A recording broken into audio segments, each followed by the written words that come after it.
তার চন্দননগরের ভেতরে ওরা কিছু করলো না। অর্থাৎ যেভাবে চন্দননগর মডেলটা হলো ব্রিটিশ মডেলের মতো, ঠিক কলকাতার মধ্যে যখন ফুটপাত হচ্ছে, রাস্তায় রাস্তায় আলো বসছে, ঠিক একই সময় চন্দননগরও হচ্ছে। এখানে একটা যেমন ধাপার মাঠ তৈরি হলো আবর্জনা ফেলার জন্য, চন্দননগরে একটা সেরকম ধাপার মাঠ তৈরি হলো। অর্থাৎ কলকাতার পরে প্রথম যে ফুটপাত এবং রাস্তার আলো হলো সেই চন্দননগরের। এবং চন্দননগর ঠিক ওরা যখন এই রাইটার্স বিল্ডিং এই এলাকাটাকে পড়াশুনো দূষিত করলো, যে নগরায়ন ওরা করতে আরম্ভ করলো, ওরা অনেকটা ফাঁকা রাস্তা চওড়া দিয়ে করতে আরম্ভ করলো। একই রিপ্লেটা আমরা দেখতে পেলাম চন্দননগরের ক্ষেত্রে। চন্দননগরে এই এলাকায় ফরাসিরা থাকতো, চওড়া চওড়া রাস্তা রাখলো, কিন্তু আবার চন্দননগরে আমরা অন্য পার্টে সে সরু সরু রাস্তায় থেকে গেল। অর্থাৎ এই যে আইন বিষয়বস্তুগুলো এলো, তার থেকে আমরা দেখতে পাই পরিবেশ আইনটা কেবলমাত্র যে পরিবেশ দপ্তরের না থাকলে যে থাকবে তা নয়, মিউনিসিপ্যালিটি গুলো যেগুলো ছিল তাকে জড়িয়ে নেওয়া হলো। কারণ নগরায়ন করতে গেলে এই বিষয়বস্তুগুলো অত্যন্ত জরুরি। আর একজন লোকের কথা বলা দরকার আমাদের, সেটা রবীন্দ্রনাথের কাছে যার আধুনিক নগরায়নের চেষ্টা আর্থার গেডেস তার ছেলে, তারা কিন্তু ওই শান্তিনিকেতনে যে নগরায়ন সম্পর্কে তারা শিক্ষা দিচ্ছে। রবীন্দ্রনাথ খুব পরিষ্কার ভাবে বলেছিলেন নগরায়ন করার জন্য কি কি দরকার, সে ব্যাপারে তারা অনেক কিছু তিনি বলে গিয়েছিলেন। এইভাবে আমাদের মোটামুটি ভারতবর্ষে 1905-এর পরে এই আলোচনার মধ্যে দিয়ে চলছে। কিন্তু সেই সময় আমাদের বেশ কয়েকজন মনীষী তারা কিন্তু একটা সাবধান বাণী উচ্চারণ করেছে। তার মধ্যে অন্যতম হচ্ছে রবীন্দ্রনাথ এবং বিবেকানন্দ। তার বারবার হচ্ছে বিবেকানন্দ এক জায়গায় বলছে, গঙ্গার এই সৌন্দর্য যা দেখবি এখনই দেখে নে, ভবিষ্যতে আর থাকবে না। অর্থাৎ তারা বুঝতে পেরেছিলেন যে গঙ্গার দুপাশে যেভাবে শিল্পায়ন হচ্ছে, যা হচ্ছে, তাতে আগামী দিনে গঙ্গার এই সৌন্দর্য থাকবে কিনা সন্দেহ আছে। এই কথাগুলো তারা উচ্চারণ করে গিয়েছে। তারপরও আরো অনেক বিজ্ঞানী রয়েছে, বিশেষ করে তার পরবর্তী ক্ষেত্রে মেঘনাথ সাহার বিষয়বস্তু আছে। কিন্তু আইনের গতি প্রকৃতিটা কিন্তু কতগুলো ভাবনা সম্মিলিত প্রচেষ্টার মধ্যে দিয়ে আইনের গতিপথটা তৈরি হতে আরম্ভ করবে। পৃথিবী জুড়েও তৈরি হলো, ভারতবর্ষের মধ্যেও তৈরি হলো। ভারতবর্ষ স্বাধীনতা পেল 1947 সাল। 48 সালের আন্দোলনের পরে যে বিষয়বস্তুটা ভারত অত্যন্ত বিব্রত ছিল, সেই বিষয়বস্তুটা হচ্ছে যে এই যে দুটো দেশ ভাগ হলো, মানুষ কোথায় কিভাবে যাবে, এই উদ্বাস্তু সমস্যা মানুষকে তখন একেবারে সরকারকে করছে। এবং এই স্বাধীনতা যখন দ্বিখণ্ডিত স্বাধীনতা আমরা যখন পেলাম, মধ্যরাত্রে দ্বিখণ্ডিত স্বাধীনতা, এই প্রাকৃতিক সম্পদ কার মধ্যে কিভাবে বিভাজিত হবে এ ব্যাপারে কিছু লেখা হয়, আলোচনা উঠেছিল। আমি যে সমস্ত যেটুকু জেনেছি, সে স্বাধীনতার এই দ্বিখণ্ডিত স্বাধীনতা হওয়ার জন্য এখন এই ভারতবর্ষ ভাগ হবে, তার জন্য যে আলোচনা চলছে, সে আলোচনার প্রসিডিংসে একজন দুজনের প্রসঙ্গ তো তুলেছিলেন। এই দ্বিখণ্ডিত স্বাধীনতা, এই যে নদী রয়েছে, তার ভবিষ্যৎ কি হবে, অর্থাৎ এই বিষয়বস্তুগুলো চলতে থাকবে। কিন্তু ব্রিটিশ আমলে আর কয়েকটা জিনিস কিন্তু হয়েছিল পরিবেশ বিষয়ক আইনের মধ্যে। ওরা যে সমস্ত সিআরপিসি এবং আইপিসি করেছিল, তার মধ্যে ওরা পরিবেশের কয়েকটা জিনিস ওরা তৈরি করেছিলেন। আইপিসির মধ্যে ওদের করতে বাধ্য হয়েছিলেন। ওই ব্রিটিশ আমলে ক্রমাগত আমাদের এখানে ওরা মহামারী দেখেছে, বড় বড় রোগের আক্রান্ত দেখেছে, ম্যালেরিয়ার আক্রান্ত দেখেছে, টাইফয়েড দেখেছে, কলেরা দেখেছে, হাজার হাজার মানুষ এইভাবে মরে যাচ্ছে, এগুলো ওরা দেখেছিলেন। তারপরে ওরা ইন্ডিয়ান পেনাল কোডে একটা জায়গা ঢোকালে সেখানকার ম্যাজিস্ট্রেট যদি মনে করেন যে কোনো পুষ্করিণীর ব্যবহারের ক্ষেত্রে তারা এখানে আটকাতে পারবে। কেন? যাতে সেই পুষ্করিণীর জলটা অন্তত যেন পরিষ্কার থাকে। অর্থাৎ যারা কলেরায় আক্রান্ত, টাইফয়েডে আক্রান্ত, তারা সেই পুষ্করিণীর জলে যদি জামা কাপড় কাচে, সুতরাং অর্থাৎ সেটা একটা ধরনের রোগ উপশমের জন্য হলেও তার মধ্যে একটা এনভায়রনমেন্টের একটা গ্রিন সিগন্যাল ছিল। আর একটা সিআরপিসি ওরা আইন করেছিলেন, সেটা কিন্তু খুব মারাত্মক। 133 সিআরপিসি, 133 সিআরপিসিতে প্রভূত ক্ষমতা দেওয়া ছিল। ক্ষমতাটা কি? সে ক্ষমতাটা হচ্ছে ম্যাজিস্ট্রেট যদি মনে করে কোন জায়গা মানুষের পক্ষে বিপজ্জনক, মানুষকে নুইসেন্স সৃষ্টি করছে, তখন নুইসেন্স কথাটা খুব ব্যবহার হতো আইনে, যে মানুষ আক্রান্ত হচ্ছে, তিনি সেখানে বন্ধ করে দিতে পারেন। 133 সিআরপিসি কে বন্ধ করে দিতে পারে। এবং আমাদের পশ্চিমবঙ্গের একটা ঘটনা ঘটেছিল। ঘটনাটা হচ্ছে শ্রীরামপুরের পাশে একটা ওষুধ কারখানা ছিল, সেখানে পেনিসিলিন তৈরি হতো, স্ট্যান্ডার্ড ফার্মাটিক্যালস। আমি যখন পর্ষদে জয়েন করলাম তখন একটা অদ্ভুত অর্ডার পেলাম আমি, একটা ফাইল। সেখানে ফাইলটা ঘেটে দেখলাম একজন ম্যাজিস্ট্রেট সে খুব ক্ষুব্ধ হয়ে স্ট্যান্ডার্ড ফার্মাটিক্যালসকে সে বন্ধের হুকুম দিয়ে দিয়েছে। বলো না এত দূষণ করে, চারিদিকে গন্ধ প্রচন্ড। তখন ওই পাশ দিয়ে যদি কেউ যেত জানতো প্রচন্ড গন্ধ বেরোয় এবং ওই সমস্ত নোংরা জল বেরোয়। ম্যাজিস্ট্রেট কিন্তু ওকে নির্দেশ দিয়ে বলেছিল তুমি কারখানা বন্ধ করো, বন্ধ হয়নি। ওরা হাইকোর্টে চ্যালেঞ্জ করে, হাইকোর্ট বলে কি ব্যাপার, একটা কারখানা বন্ধ করে দেবেন আপনি, খালি গন্ধ বেরোচ্ছে। হাইকোর্ট স্টে দিয়ে দিল। কিন্তু 133 সিআরপিসি কে সামনে রেখে সেই ম্যাজিস্ট্রেট, কিন্তু সেই ম্যাজিস্ট্রেটের নাম আমার মনে নেই, এই ঐতিহাসিক একটা নির্দেশ উনি দিয়ে দিয়েছে। অর্থাৎ পশ্চিমবঙ্গের বুকে কোন দূষণের অপরাধে কোন কারখানা যদি বন্ধ হয়, সেটা প্রথম হয়েছিল একটা ম্যাজিস্ট্রেটের অর্ডারে 133 সিআরপিসি তে শ্রীরামপুরে স্ট্যান্ডার্ড ফার্মাটিক্যালস। এরপরে অনেকটা সময় চলে গেল 47 সালের পর থেকে, যে আইনের যে খুব গতি প্রকৃতি পরিবেশ হয়েছিল তা হয়নি। অন্যান্য বিষয়বস্তু নিয়ে আমাদের যখন প্ল্যানিং হয় সেগুলো ব্যস্ত ছিল। এর মধ্যে একটা ঘটনা ঘটলো, পৃথিবীর ক্ষেত্রেও একটা মোটামুটি একটা ধ্যান ধারণা তৈরি হচ্ছিল যে পৃথিবীতে যেভাবে মানুষ তার সম্পদকে ব্যবহার করছে, সে ব্যবহৃত সম্পদ থেকে যে দূষণ তৈরি হচ্ছে, এটা মানুষের সভ্যতার পক্ষে বোধহয় যথেষ্ট নয়, ভালো নয়, এই কথাটাই। এবং এটা বিজ্ঞানীদের মধ্যে খুব প্রবল আলোচনা হতে আরম্ভ করে। সে প্রবল আলোচনার মধ্যে দিয়ে দিক থেকে তার আগে আমেরিকাতে সাইলেন্স ফ্লেম নামক বই বেরিয়ে গেছে। আমেরিকার ঘটে যে সমস্ত ইউরোপিয়ান ওয়ার্ল্ডেও ঘটনা ঘটে গেছে, তারা ডিডিটি কিভাবে ব্যবহার হবে সেকেন্ড ওয়ার্ল্ড ওয়ার, এটা ভাবতে আরম্ভ করেছে, করা যাবে কি যাবে না, পেস্টিসাইডস কতটা ব্যবহার করা যাবে না। আমরা জাপানের আণবিক বিস্ফোরণ দেখে নিয়েছি, সেই আণবিক বিস্ফোরণের মধ্যে দিয়ে কি ঘটনা ঘটতে পারে আমরা প্রত্যক্ষ করেছি। অর্থাৎ আমাদের কাছে একটা বিপদের সংকেত এসে গেল এবং এটা বিজ্ঞানীরাই বারবার করতে আরম্ভ করে। তার ফলে 1972 সালে স্টকহোম কনফারেন্স হলো।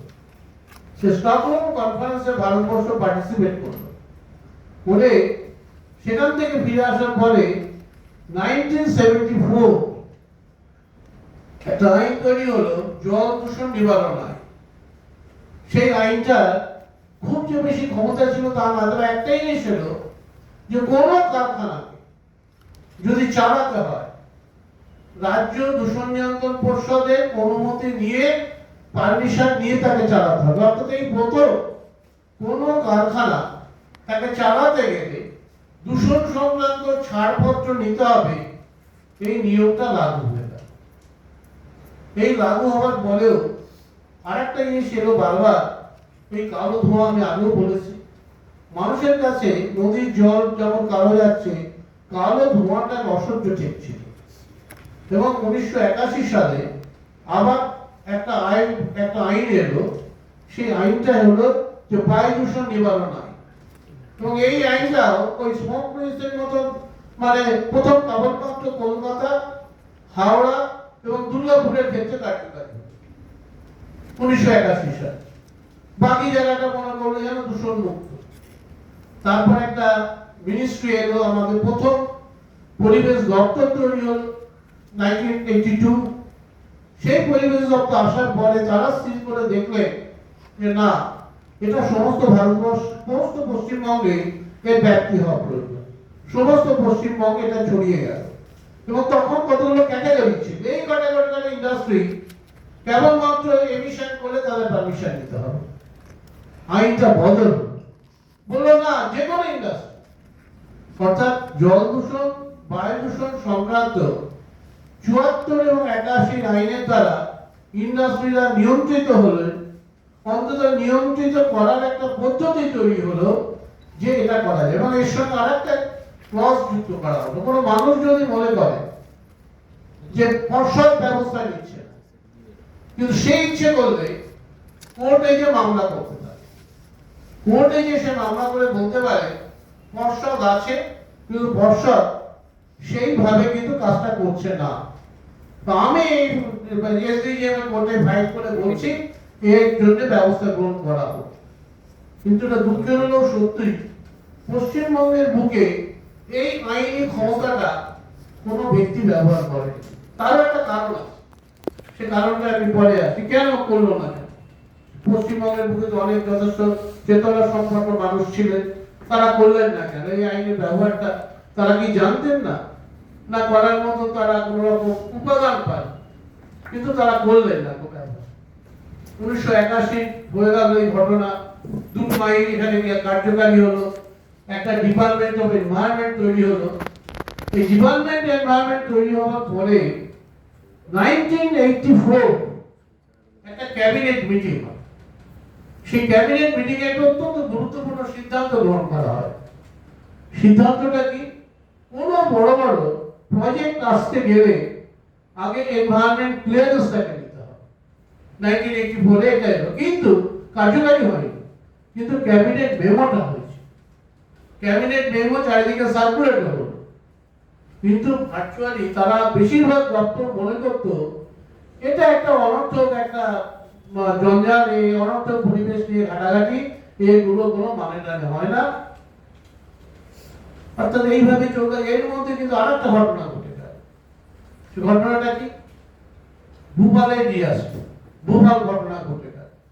ভূপাল ঘটনা হয়ে যাওয়ার পরে সমস্ত ভারতবর্ষ মনে করতে আরম্ভ করলো এই যে দুটো আইন আছে, জল দূষণ নিবারণ আইন বা বায়ু দূষণ নিবারণ আইন, এই দুটো যথেষ্ট পর্যাপ্ত নয়, আমাদের একটা ভালো আইন তৈরি হওয়া দরকার। তারা এনভায়রনমেন্ট প্রোটেকশন অ্যাক্ট 1986 তারা নিয়ে, তার সঙ্গে আরেকটা আইন আছে, পাবলিক লাইবিলিটি ইন্স্যুরেন্স অ্যাক্ট। সেটার মানেটা কি? আগে কি হতো, কারখানার বাইরে যদি কেউ মানুষ মারা যায়, কারখানার ভেতরে কিছু হলে ওয়ার্কসম্যানস কম্পেনসেশন অ্যাক্ট অন্যান্য দিয়ে আছে।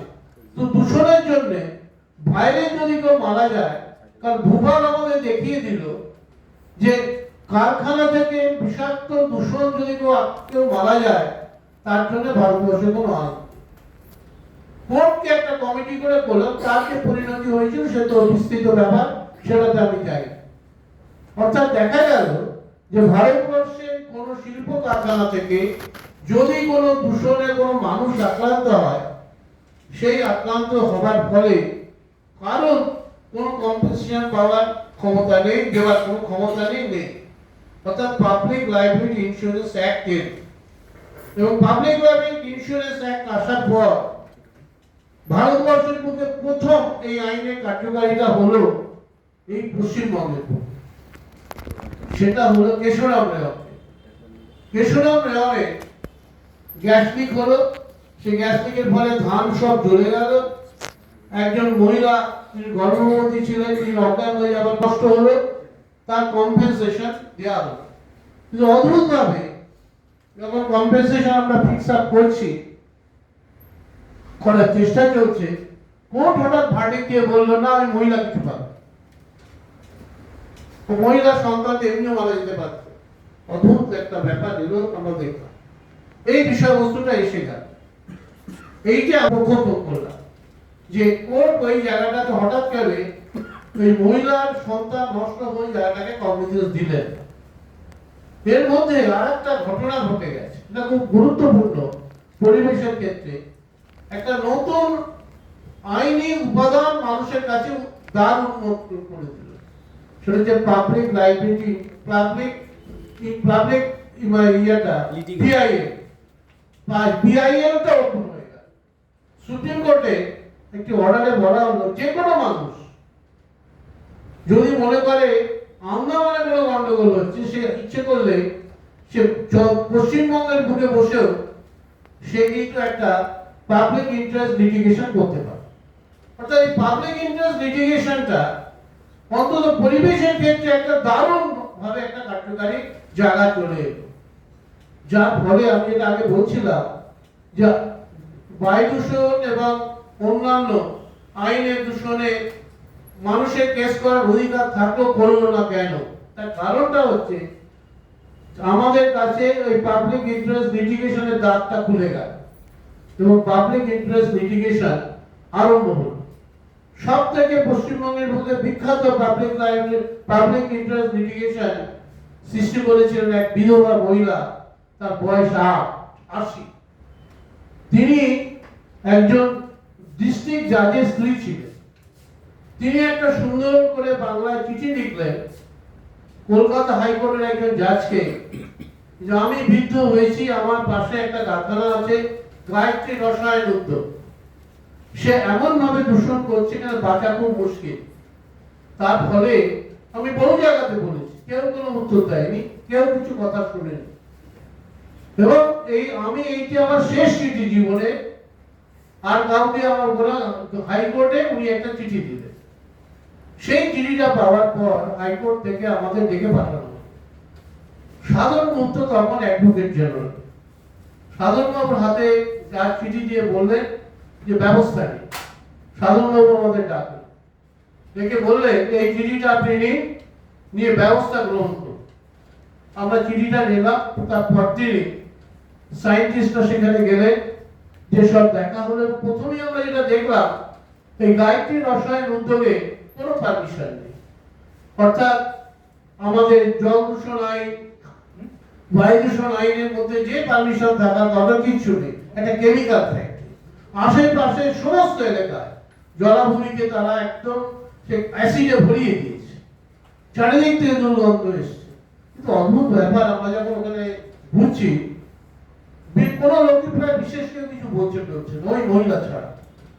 তা আমরা অনেকে জিজ্ঞেস করলাম যেরকম দূষণ হচ্ছে আপনারা কিছু বলছেন? বলো না, ওখানে অনেক লোক কাজ করে, তারাও বলছে কি হবে। অর্থাৎ এইটা আমি বুঝতে পারলাম এই কারখানা বন্ধ এবং খোলার মধ্যে দিয়ে মানুষের সঙ্গে পরিবেশের একটা সংঘাতের জায়গা তৈরি হচ্ছে, অত্যন্ত গুরুত্বপূর্ণ জায়গা। কারখানা বন্ধ করে শ্রমিকরা কি খাবে? এই বিষয়বস্তুটা কিন্তু আমি গায়ত্রী রসায়ন উদ্যোগে কেসটা ডিল করছি তখনই আমার কাছে মনে হয়েছে যে একটা নতুন উপাদান সোসাইটিতে তৈরি হবে, যে তৈরি করার মধ্যে দিয়ে এই সমস্যাটা কিন্তু জেনারেট হবে। তা যাই হোক, গায়ত্রী রসায়ন উদ্যোগ শেষ পর্যন্ত বন্ধ করে দেওয়া হবে, বলে ওটা চালানো যাবে না, ওটা স্থায়ীভাবে বন্ধ। অর্থাৎ একটা প্রথম কলকাতা হাইকোর্টে ব্রেক থ্রু হলো, একটা কারখানা দূষণের অপরাধে বন্ধ হয়ে যেতে পারে। এটা হচ্ছে 1986 রাসায়নিক উদ্যোগের পরে এটা ঠিকই, তারপরে এর মধ্যে অনেকগুলো আইন এসে গেছে এবং মানুষের মধ্যে ক্রমাগত ভাবনা বাড়তে আরম্ভ করেছে। বিশেষ করে একটা জিনিস আমাদের তখন সবাইকে খুব পীড়া দিচ্ছে, সেটা হচ্ছে ওয়েস্ট ম্যানেজমেন্ট। চারিদিকে মিউনিসিপ্যালিটিতে আমরা বিভিন্ন ধরনের ওয়েস্ট জেনারেটেড হচ্ছে। 3 ধরনের ওয়েস্ট আমরা মূলত দেখতে পেলাম সোসাইটিতে। একটা হচ্ছে ইন্ডাস্ট্রিয়াল ওয়েস্ট, একটা হচ্ছে ডোমেস্টিক ওয়েস্ট, আর তারপরে হলো প্লাস্টিক ওয়েস্ট আর বায়োমেডিক্যাল ওয়েস্ট। এই 4টে ওয়েস্ট আমরা দেখতে পেলাম যে খুব সমস্যা তৈরি হচ্ছে। কিন্তু এই সমস্যাগুলোর জন্য কেন্দ্রীয় সরকার এবং সুপ্রিম কোর্ট হস্তক্ষেপ আরম্ভ করল। সুপ্রিম কোর্ট বললো না, এই ব্যাপারে আইনপত্র তৈরি করতে হবে। এর মধ্যে আরেকটা পরিবর্তন ঘটে গেল। এমসি মেহতা নামক এক ভদ্রলোক, উনি বেড়াতে গিয়েছিলেন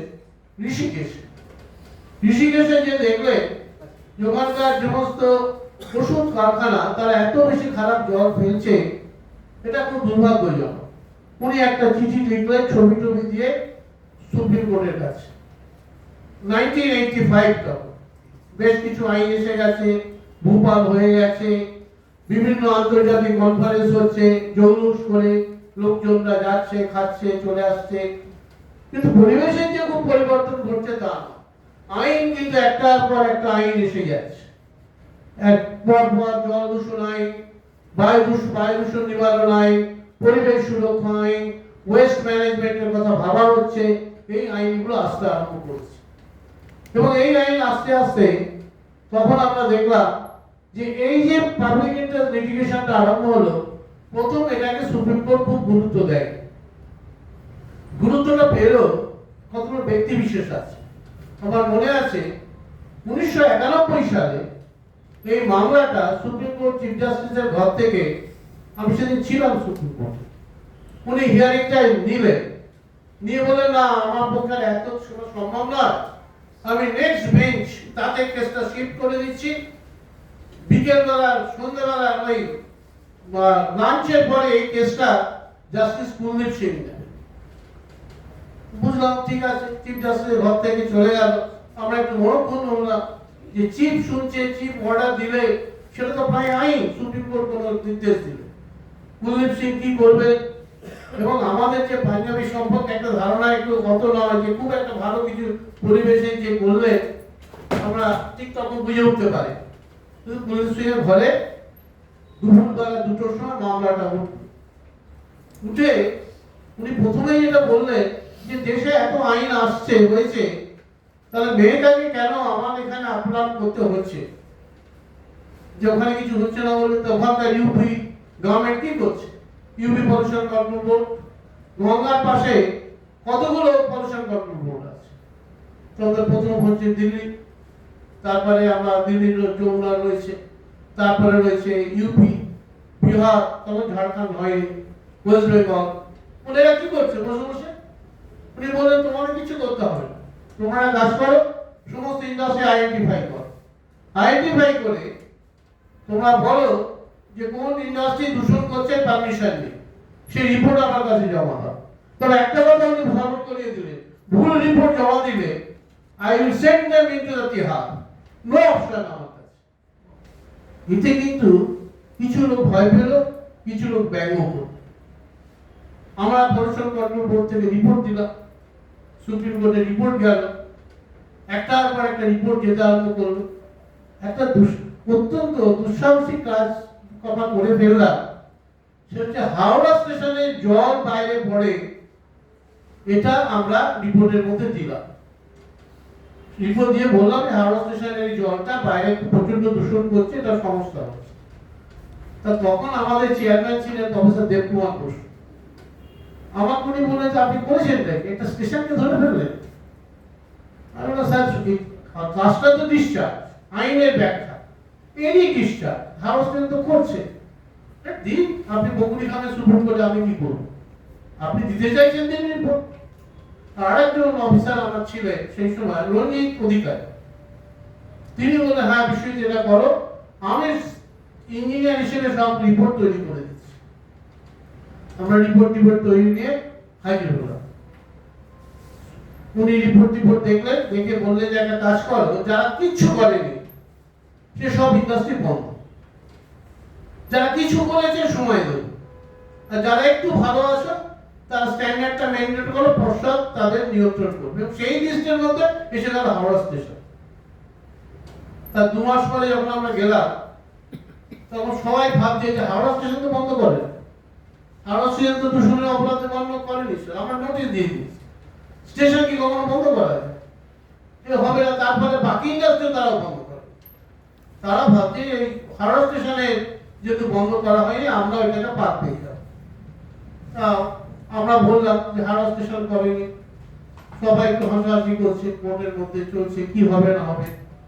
কুলদীপ সিং বললো হাওড়া স্টেশন বন্ধ করেনি, আচ্ছা তারা কাজ করো, রেলের যে চেয়ারম্যান ওদেরকে ডেকে পাঠাও, আর ওখানকার যারা লোকজন আছে আমাদের কাছে জিজ্ঞেস করো পোর্টফোলিও গুলো কি। প্রথম চেয়ারম্যান অফ দ্য বোর্ড, তারপরে জেনারেল রেলওয়ে, তারপরে যে চিফ ইঞ্জিনিয়ার, তারপর স্টেশন মাস্টার, বললো সবাইকে ডেকে পাঠাও, সবাইকে হাজিরা দিতে হবে। আর এইটা দেওয়ার পর বাকি ইন্ডাস্ট্রি তারা বুঝলো যে কুলদীপ সিং কিন্তু কাউকে ছেড়ে দেবে, ওনার একটাই কথা যে আইন আছে কেন কার্যকারী হবে। আর পর্ষদ কি করছে? পর্ষদ যদি কাজ না করে তাহলে, এবং আমি বললো যে আমি পর্ষদের প্রতি পুরো বিশ্বাস করছি তা নয়, পর্ষদের কাজগুলো তো দেখার জন্য উনি নিধিকে নিযুক্ত করে দেন। নিধি মাঝে মাঝে যাবে, যে দেখবে পর্ষদ যে রিপোর্টগুলো দিয়েছে সেটা সঠিক কিনা। সেটা যদি সঠিক না হয় তাহলে কিন্তু আমি পর্ষদের যে রিপোর্ট দিয়েছে তার বিরুদ্ধে ব্যবস্থা নেব, পরিষ্কার কোর্টের মধ্যে ঘোষণা করে। অর্থাৎ পরিবেশ আইন বিকশিত হবার ক্ষেত্রে, আমি কথাগুলো এত করে বললাম এই কারণে যে পরিবেশ আইন বিকশিত হবার ক্ষেত্রে কোর্টের একটা বড় ভূমিকা আছে এবং পাবলিক ইন্টারেস্ট লিটিগেশনের বড় ভূমিকা আছে। আর ভূমিকা আছে আমাদের কিছু সাংবাদিক বন্ধু, তার মধ্যে একটি অন্যতম হচ্ছে মিলন দত্ত, এখানে বসে আছে। এই ক্রমাগত কাগজে আমরা যদি এইটুকু কিছু করতাম, অনেক বড় করে এটা উনি বলতেন। তার একটা খুব ইন্টারেস্টিং গল্প পরে যদি সম্ভব হয় সময় থাকে আমি বলবো। সময় কতটুকু আমি জানি না, অনেকটা বড় সময় নিয়ে ফেলেছি। যাই হোক, আপনাদের শেষ করতে হবে তো 7টার মধ্যে, আর আমি 8 ঘন্টা নিতে পারি। হ্যাঁ, আপনি 1 ঘন্টা বলবেন তো। তা যাই হোক, এইভাবে কিন্তু দেখা গেল আমাদের এখানকার আইনগুলো গতি প্রকৃতি চেঞ্জ হতে আরম্ভ করলো। আমাদের আগে বায়োমেডিক্যাল ওয়েস্ট নিয়ে কোনো আইন ছিল না। দিল্লিতে একজন জজ সাহেবের চোখে পড়লো সমস্ত সিরিজ রাস্তায় এনে ফেলে দেয়।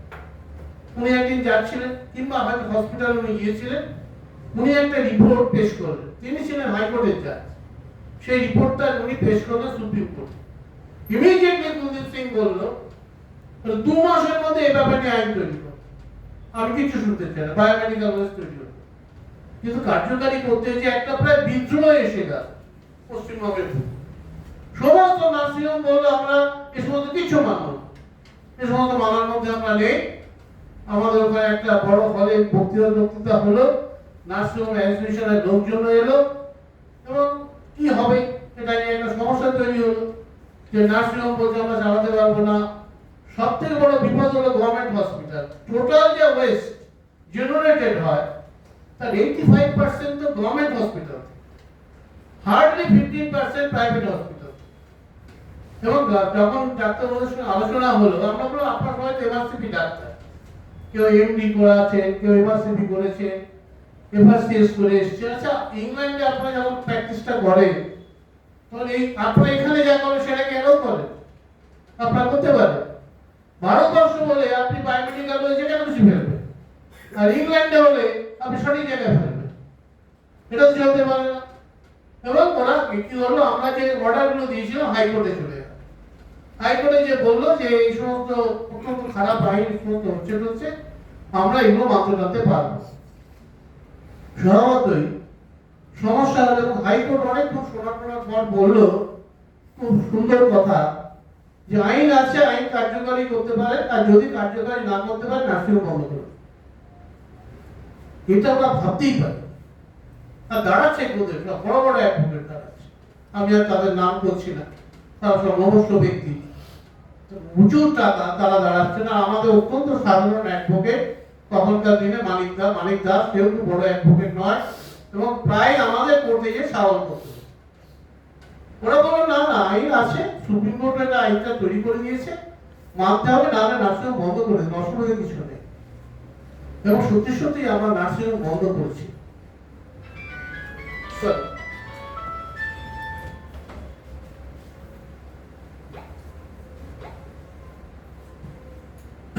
অর্থাৎ এই আইনের গতি প্রকৃতিটা এইভাবে এখানে বিকশিত হচ্ছে। এর সঙ্গে সঙ্গে যখন সুপ্রিম কোর্টে এই কাজটা চলছে, এর মধ্যে আর একটা দুটো অত্যন্ত গুরুত্বপূর্ণ ঘটনা ঘটে।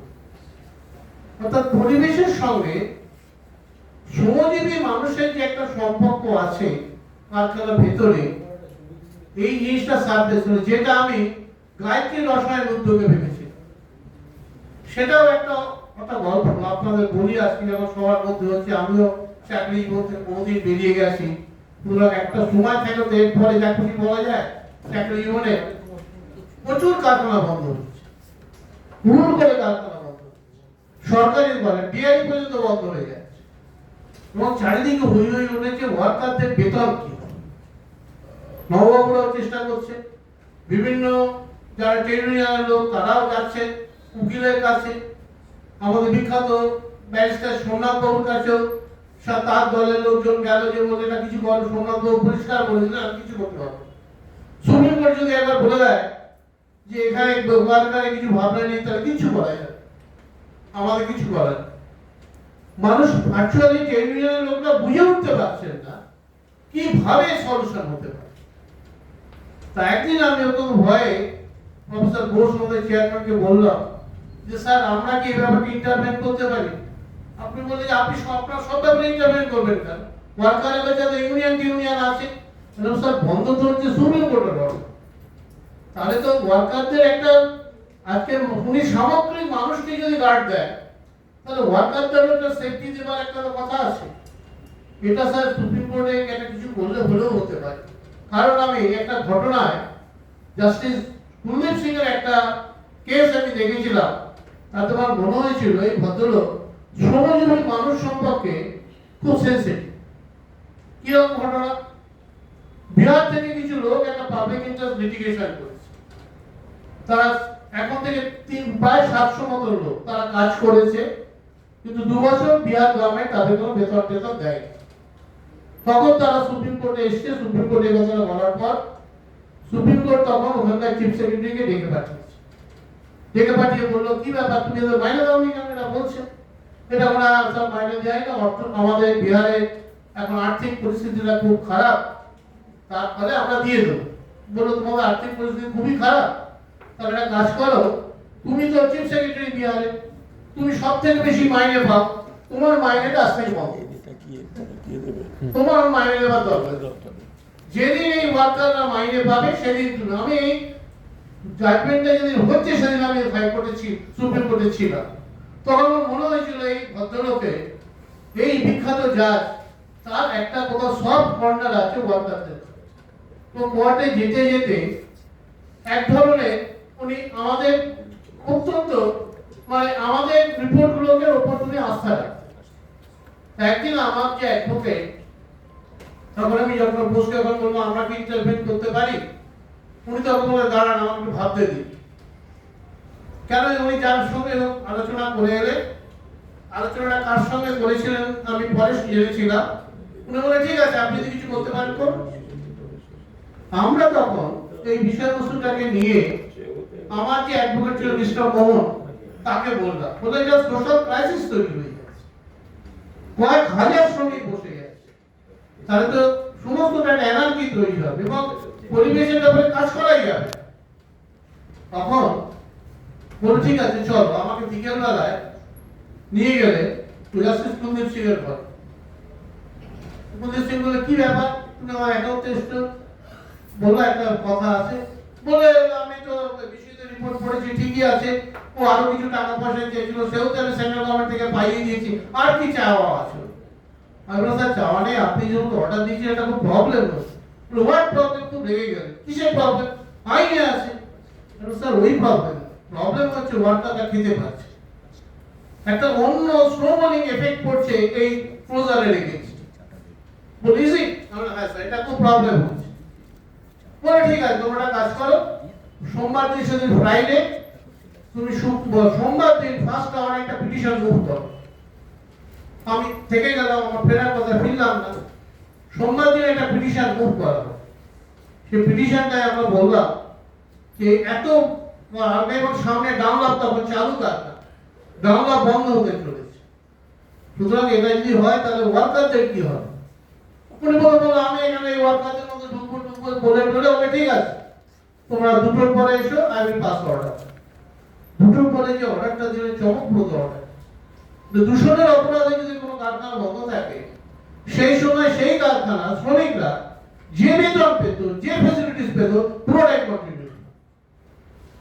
অর্থাৎ শ্রমজীবী মানুষ কারখানা বন্ধ হলে শ্রমজীবী মানুষ আক্রান্ত হতে পারে, তার যে একটা অন্তত পাইপলাইন উনি ওপেন করে দিলে এটা করতে হবে।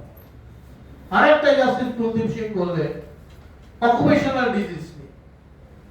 আমাদের কাছে একটা আর্টিকেল বেরোলো স্টেটসম্যান অ্যাঙ্কার নিউজ, যে একটা ঝাড়গ্রামের কাছে কিশোরগড়ি একটা জায়গায় একটা স্টোন ক্রাশিং ইউনিট তারা মারাত্মকভাবে দূষণ করে মানুষজন মারা যাচ্ছে। সেটা একটা ইন্সপেকশন হলো, তারা ওখানকার যারা ট্রেড ইউনিয়নের লোকজন তারা সবাই বললো এটা ঠিক নয়, ওরা সিলিকোসিসে মারা যাচ্ছে না, এগুলো ঠিকঠাক ব্যাপার নয়।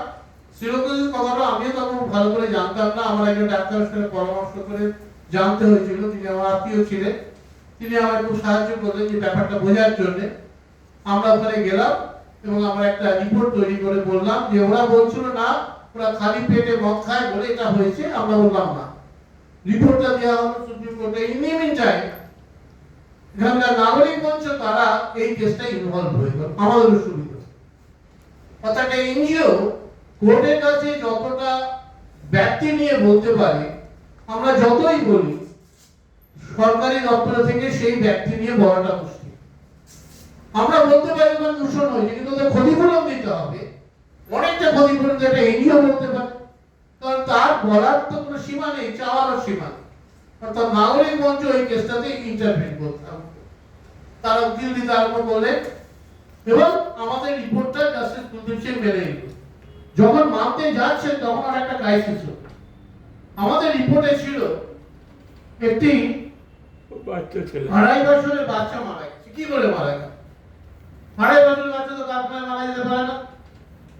তখন আমরা ওটাকে এক্সপ্লেনেশন করে বলতে হলো ওর মা কাজে যেত, ওর মায়ের পিঠে ওই বাচ্চা থাকত, সেই কারণে ওর বাচ্চাও সিলিকোসিসে আক্রান্ত। অর্থাৎ এইভাবে ওই কেসটার একটা নতুন জন্ম নিল এবং এটা একটা শ্রমজীবী মানুষের কারখানার ভেতরে আক্রান্ত সিলিকোসিসে আক্রান্ত হলে তার যে কম্পেনসেশন পাওয়ার অধিকার আছে, এই অধিকারটা প্রতিষ্ঠিত হলো ওই সুপ্রিম কোর্টে জাস্টিস কুলদীপ সিং এর যে অর্ডার, তার পরবর্তীকালে ভারতবর্ষ জুড়ে অসংখ্য অর্ডার হয়েছে সিলিকোসিসে। তার কার্যকারিতা নিয়ে আমি আর প্রশ্ন করছি না, সেটা আপনার অন্য জায়গায় অন্য স্থানে নিশ্চয়ই আলোচনা করবেন। শুনলাম আপনাদের শ্রমিকদের নিয়ে আলোচনা আছে, সেখানে আলোচনা করবেন। অর্থাৎ পরিবেশ আইন সে পরিবেশকে রক্ষা করতে যে দুটো যে মৌলিক বিষয়বস্তু, শ্রমজীবী কারখানা বন্ধ হলে শ্রমজীবী মানুষের কি হবে, মজুরি সে পাবে কি পাবে না, এর একটা সমাধান সূত্র সুপ্রিম কোর্ট করলো। তার সঙ্গে অকুপেশনাল ডিজিজ টেক করলো, আরেকটা জিনিসের সুপ্রিম কোর্ট করলো, কিন্তু সেটা আলটিমেটলি বিভিন্ন পরিবর্তনের মধ্যে দিয়ে কার্যকারী করা গিয়েছিল। আমরা তুলেছিলাম এই মিউনিসিপ্যালিটি ওয়েস্ট করতে যে যারা আছে তাদের কি সমস্যা হয়, সেটাও সুপ্রিম কোর্ট অর্ডার দিয়েছিল, কিন্তু পরবর্তীকালে উনিও চলে গেলেন বেঞ্চ থেকে। সেই বেঞ্চ পরবর্তীকালে বেঞ্চ আর এটাকে তার গুরুত্ব দিল না। যাই হোক, পরবর্তীকালে আইনে এসছে, কুড়ানি যারা আছে তাদের জন্য আইনটা এই ব্যাপারগুলো এসছে। অর্থাৎ আমরা যদি দেখি ভারতবর্ষের বুকে এই আইনটা যে বিকশিত হলো ক্রমাগত একটা স্ট্রাগলের মধ্যে, বিভিন্ন সরকার আসছেন, সরকার যাচ্ছেন, আইন সৃষ্টি হচ্ছে, একটার পর একটা আইন তৈরি হচ্ছে, ওয়েস্ট ম্যানেজমেন্টের জন্য আইন তৈরি হচ্ছে, জল দূষণের জন্য আইন তৈরি হচ্ছে, জনস্বার্থ মামলা তৈরি হচ্ছে, সবই হচ্ছে, কিন্তু কার্যকারিতা বহু আইন কার্যকারী হয়। এখানেই হচ্ছে সব থেকে বড় সমস্যা এবং আমাদের ভাববার বিষয়বস্তু। এবং এনজিওদের ভাববার বিষয়বস্তু এইটাই, আইনের কোনো খামতি নেই। আমি পরিবেশ আইনে যে কোনো বিষয়বস্তু নেই। এই যখন আমি সমস্তটা সুপ্রিম কোর্টের প্রেক্ষাপটে পরিবেশ আইন নিয়ে আলোচনা করছি, আর একটা আলোচনা এখানে আনতেই হয়, সেটা না হলে অন্যায় হয়। যে কনসেপ্ট মতো ভারতবর্ষকে কলকাতা হাইকোর্টের এক বিচারক শুনিয়েছিলেন জাস্টিস ভগবতী প্রসাদ বন্দ্যোপাধ্যায়, তিনি একটা অদ্ভুত জিনিস কোট করলেন। যে অর্ডারের ডেটটা ছিল 1 এপ্রিল 1996। অর্ডারটা দেবার পর উনি আমাদের ডেকে বলেছিলেন নিশ্চয়ই দেখো এটা এপ্রিল ফুল না হয়ে যায়। না স্যার, আমরা চেষ্টা করবো, বলো তোমাদের যা সাহায্য আমি কোর্ট থেকে তোমাদের সাপোর্ট দেবো, তোমরা এটাকে নিয়ে এগোও। এবং উনি ওই সমস্ত অর্ডারটা দিতে যে একটা নতুন শব্দ বন্ধন তৈরি করলেন, সেটা যে কাউকে ক্যাপটিভ ডিসচার্জ করা যাবে না। ফলে ওনাকে আমি জিজ্ঞেস করেছিলাম ক্যাপটিভ ডিসচার্জ কথাটা কোথা থেকে পেলেন। উনি বলে ইংল্যান্ডের একটা জাজমেন্টে এই শব্দ বন্ধনের ব্যবহার হয়েছিল, বন্দীকৃত রাষ্ট্র তাদের পরিণত করা যাবে না। অর্থাৎ আমার যেমন শোনার অধিকার আছে, বলার অধিকার আছে, আমার না শোনার অধিকার আছে। এই কথাটা উনি প্রথম ভারতবর্ষের লোকে জাস্টিস ব্যানার্জি শোনাবেন। বাকিটা ইতিহাস। একটার পর একটা প্রথম মাইক্রোফোনের ক্ষেত্রে এলো, তারপরে বাজির ক্ষেত্রে এলো। বাজি নিয়ে তো সমস্ত ভারতবর্ষ জুড়ে কেলেঙ্কারি হচ্ছে। তো বাজির লবিটা এত পাওয়ারফুল, তারা যেটাকে কেন্দ্রীয় সরকার বলেছে রেড ক্যাটাগরি, তারা টাকা দিয়ে সেটাকে হোয়াইট ক্যাটাগরি করেছে। এইরকম একটা পরিস্থিতি। তার মধ্যে এনজিওরা লড়ছে, লড়ার চেষ্টা করছে। কেবলমাত্র বিস্ফোরণে বা বেআইনি বাজি কারখানার বিস্ফোরণে শতাধিক মানুষ মারা গেছে। শব্দ দূষণের বিরুদ্ধে কথা বলতে যে 15 জন শহীদ হয়েছে, একটি ছাড়া কেউ বিচার পায়নি। 11 সাল পর্যন্ত তারা তবুও পরিবেশ শহীদ, ওই শব্দ শহীদ হিসেবে সম্মানটুকু পেয়েছিলেন। 11 পর থেকে সেটাও বন্ধ। অর্থাৎ আমাদের এখানে পরিবেশ আইনের যে বিকজ এই হাইকোর্টে 1996 এর অর্ডারের পরেই কেন্দ্রীয় সরকার শব্দ দূষণের জন্য তারা আইনটা তৈরি করল। পশ্চিমবঙ্গ সরকারের সময় আরেকটা হাইকোর্ট থেকে ভেরি ইম্পর্টেন্ট জিনিস হয়েছিল, সেটা হচ্ছে আমাদের মানকুণ্ডের একটা আমবাগান আছে, বিস্তৃত আমবাগান, 100 বিঘের আমবাগান, ঐতিহাসিক আমবাগান। শোনা যায় যখন যুদ্ধ করতে এসে মানসিং নাকি ওই আমবাগানে উনি ওখানে অবস্থান করেছে।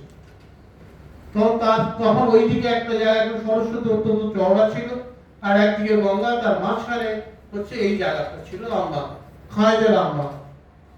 এবং সেই আমবাগানে ওনারা অবস্থান করেছিলেন। এবং সেই আমবাগানটা যখন কাটা হচ্ছে, শুরু হচ্ছে, তখন বিভিন্ন জনস্বার্থ মামলা টামলা হলো এবং হাইকোর্টে রিপোর্ট বর্তমান কাগজে বেরোনোর পরে দেখা গেল যে বনাঞ্চলের বাইরে যদি গাছ কাটা হয়, পশ্চিমবঙ্গে কোনো আইন নেই এটাকে রোকা যায়। তখন ইউপিতে তার আগে একটা আইন হয়ে গেছে, ইউপি ধাঁচে তখন আমাদের পশ্চিমবঙ্গের বুকে ট্রি প্রোটেকশন অ্যাক্ট কিন্তু একটা তৈরি করা হলো। ট্রি প্রোটেকশন অ্যাক্ট হলো, এর মধ্যে পূর্ব কলকাতা জলাভূমি রক্ষার জন্য আইন হলো। কেন্দ্রীয় সরকার এরই মধ্যে আবার সামগ্রিক জলাভূমি রক্ষার জন্য একটা আইন তৈরি করেছে। সবই আইন তৈরি হয়েছে, পলিউশন কন্ট্রোল বোর্ড হয়েছে, ডিপার্টমেন্ট এনভায়রনমেন্ট হয়েছে, মন্ত্রী হয়েছে, মিউনিসিপ্যালিটি হয়েছে, গ্রিন বহু ধরনের গ্রিন স্ট্রাকচার হবে বলে টাকা খরচা হয়েছে, গঙ্গা অ্যাকশন প্ল্যান হয়েছে, যমুনা অ্যাকশন প্ল্যান হয়েছে, সমস্ত অ্যাকশন প্ল্যান সবটাই কাগজে করা। আমার তো মনে হয় গঙ্গার অ্যাকশন প্ল্যানে যে টাকা খরচা হয়েছে সেটা পরিবেশের ক্ষেত্রে একটা অন্যতম বড় অর্থনৈতিক স্ক্যাম। এত বড় অর্থনৈতিক স্ক্যাম খুব কমই হয়েছে। গাড়ির খরচায় সবচেয়ে বেশি। আমি একটার সঙ্গে যুক্ত ছিলাম, জানি খড়গপুরে গঙ্গা, ভাবতে পারে গঙ্গা অ্যাকশন প্ল্যানে খড়গপুর আইআইটিতে রিসার্চ হচ্ছে, তো তারা গাড়ি করে গঙ্গার জল নিয়ে যেত, গাড়ি করে ফেরত দিয়ে যেত। আরেকটা বলছে, আমার যেটা মনে হয়েছে, একটা রিপোর্ট করলেন আমাদের একটা এনভায়রনমেন্ট মিনিস্টার বললেন, সবাই খুব হই হই করলো রিপোর্টটা পড়ে। আমার কাছে এলো বিজ্ঞানীদের রিপোর্ট, 7টা আইআইটি মিলে সেই রিপোর্টটা করেছে, তার মধ্যে নিরি আছে, সেন্ট্রাল পলিউশন কন্ট্রোল হচ্ছে, এই বড় রিপোর্ট। মানে সেটা যদি কেউ বাড়িতে রাখে, চোর টাকা ঢুকলে একটা সেটাকে কিন্তু আত্মরক্ষা করা যায়, সে এত মোটা রিপোর্ট। সেই রিপোর্টটা করা হলো একটা সময়, আমার মনে হয়েছিল গঙ্গার ধারে বিস্তীর্ণ গঙ্গার পাশে যে ভাসমান সন্তান গঙ্গার, এই জেলেদের একটা কথাও সেখানে নোট করা, তাদের তাই কেউ যায়নি পর্যন্ত। আরে গঙ্গার স্রোত থেকে তারা বলে দিতে পারে আজকে গঙ্গার জল কতটা ফুসবে, গঙ্গার স্রোত থেকে তারা বলে দিতে পারে যে আজকে কোথায় মাছ পড়বে, গঙ্গার জল থেকে তারা বলে দিতে পারে আর কি কি সম্ভাব্য জিনিস হতে পারে। এই যাদের নিজেদের যে প্র্যাকটিক্যাল যে নলেজ, যে যেদের যে একেবারে বস্তু জগৎ থেকে তারা যে জ্ঞান আহরণ করেছে, আইআইটির অধ্যাপকরা মনে করলো এটা কোনো নেবার দরকার, তারা ল্যাবরেটরিতে বসে সব কাজ করে দেবে। আর বারবার আপনারা দেখবেন এই পরিবেশ নিয়ে আলোচনা হলেই একটা করে কমিটি হয়, সেই কমিটিতে একটা রিপোর্ট দেখে এমন একটা ভাব যে দূষণ কোথা থেকে হচ্ছে এটা কারোর সবটাই অজানা, এটা অজানা রয়েছে। সেই অজানা জানার জন্য জ্ঞান সংগ্রহের জন্য বিশিষ্ট বিদ্বজনকে দিয়ে একটা রিপোর্ট তৈরি করা হয়। সেইটা আবার চাপা পড়লো, আবার একটা রিপোর্ট, আবার একটা অর্থের অপচয়, রিপোর্টের পর রিপোর্ট, রিপোর্টের পর রিপোর্ট। যেমন কোর্টে বলে না ডেটের পর ডেট, ডেটের পর ডেট, কিন্তু আর কেউ সে সে সে কোনোভাবেই যে আক্রান্ত সে আর সুরাহা পায় না। আমাদের পরিবেশ হতে একটার পর একটা রিপোর্ট, কিন্তু গঙ্গা অ্যাকশন প্ল্যান আর তার সুরাহা পেল না। এই হচ্ছে আমাদের আইনের জায়গা। বিভিন্ন আইন আমাদের এখানে তৈরি হয়েছে। আমি ছোট কতগুলো আইনের বই এনেছি, আপনারা যদি কারো দরকার হয় আপনারা নিতে পারেন। আমি ছোট করে আইনগুলো কি আছে তার মধ্যে লিখেছি। আর পশ্চিমবঙ্গের পরিবেশ আন্দোলনটা কিভাবে গতি প্রকৃতি পেয়েছে সেটাও সেখানে আমরা আলোচনা করেছি। আর কয়েকটা জিনিস আমাদের সামনে খুব বড়ভাবে এসে দেখা দিচ্ছে আজকের এই আমাদের জগতে, এটা বলেই আমি শেষ করব। সেটা হচ্ছে প্লাস্টিক ওয়েস্ট, তার সঙ্গে হচ্ছে ইলেকট্রনিক ওয়েস্ট, ব্যাটারি ওয়েস্ট। আইন হয়ে গেছে সবগুলো, আপনারা জানবেন ব্যাটারি ওয়েস্ট নিয়ে আইন হয়ে গেছে, ইলেকট্রনিক ওয়েস্ট নিয়ে আইন হয়ে গেছে, সব আইন হয়ে গেছে। কোনো কার্যকারী, হাজার হাজার লাখ লাখ ব্যাটারি ফেলে দিচ্ছি আমরা, কোথায় যাচ্ছে কি যাচ্ছে কেউ জানে না, কোনো হিসেবই নেই। এবং এমন একটা আইনের মধ্যে বলা হলো যে যে কোম্পানির ব্যাটারি তাদের দায়িত্ব ওই ব্যাটারিগুলোকে তারা কালেকশন করে করবে। আচ্ছা কি করে জানবে বলুন এবারে কি ব্যাটারি কে কোথায় ফেলছে? কারণ কেউ তো জানা সম্ভব, একটা অদ্ভুত ভাবে করে দিল। আর সর্বশেষ একটা গল্প বলে আপনাদের শেষ করব, সেটা মিলনবাবু আনন্দময় খুব বড় করে লিখেছি প্লাস্টিক দূষণ নিয়ে। আমি একটা ছোটবেলায় একটা সিনেমা দেখেছি, ইন্টারেস্টিং সিনেমা। সেখানে একটা লোক গাড়ি চাপা দিয়ে এক ভদ্রলোককে মেরে দিয়েছে। জজ সাহেব তাকে বললেন না, তোমাকে জেলে পাঠিয়ে লাভ নেই, যে পরিবারের তুমি ক্ষতি করেছো সেই পরিবারে চলে যাও, সেখানে যে চাষবাস করে ওই পরিবারকে প্রতিপালন করো, এটাই তোমার শাস্তি।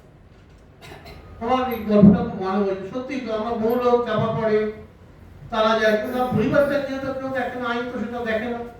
যে লোকটা খুন হলো খুন হলো, যে খুন করলো তাকেও নয় সাজা দিল, তার পরিবার যেগুলো অসহায় হয়ে গেল তাদেরকে দেখে। কিংবা যে ফাঁসি গেল তার বাচ্চা তো দোষ করেনি, তার বাচ্চাগুলোর কি হবে কেউ তো ভেবে দেখেনি আমরা। তা আমাদের ওখানে একটা সময় খুব রেড হতো, প্লাস্টিকের রেড হতো। আরো কোনো জায়গাতেই যদি আমরা দেখতাম বেশি মাইক্রন, আমরা তাদের দেখে পাঠাতাম। ফাইন করতে করতে আমার মনে হলে ফাইন দিয়ে হবে না, ওদের অপমান করা। আমি কথা খুব জ্ঞান দিয়ে বললাম, অপমান করা। আমি ওদের যারা এসছেন সব ম্যানেজমেন্টের লোকজন, তার মধ্যে বাটা আছে, বড় বড় কোম্পানি আছে, বড় বড় মিষ্টির দোকান আছে। ওই আমি অবশ্য খাইনি, আমি শুনেছি না খুব ভালো।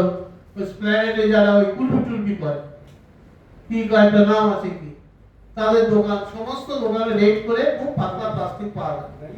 আমি বললাম যে প্লাস্টিক যেহেতু পাওয়া গেছে, আপনার তো ফাইন তো যা হবার হবে, আর একটি কাজ করতে হবে, অমুক দিন ঘরের মাঠে চলে যাবেন সবাই, যে ঘরের মাঠে 12টা থেকে 4টার মধ্যে প্লাস্টিক পুরোবে। এবং আমাদের পলিউশন কন্ট্রোল বোর্ডের লোকরা থাকবে, আমাদের কয়েকটি স্কুলের বাচ্চারা থাকবে, পুলিশ থাকবে, সবাই থাকবে। যা আর যদি ওখানে যাবে কিন্তু হাজিরা দেবো, কোন কোন ইন্ডাস্ট্রি এলো, কারা কারা এলো, এবং কোনো ইন্ডাস্ট্রির ওয়ার্কার পাঠালে হবে না, ম্যানেজমেন্টের লোক আছে। তো যাই হোক, তারা কিন্তু এলো।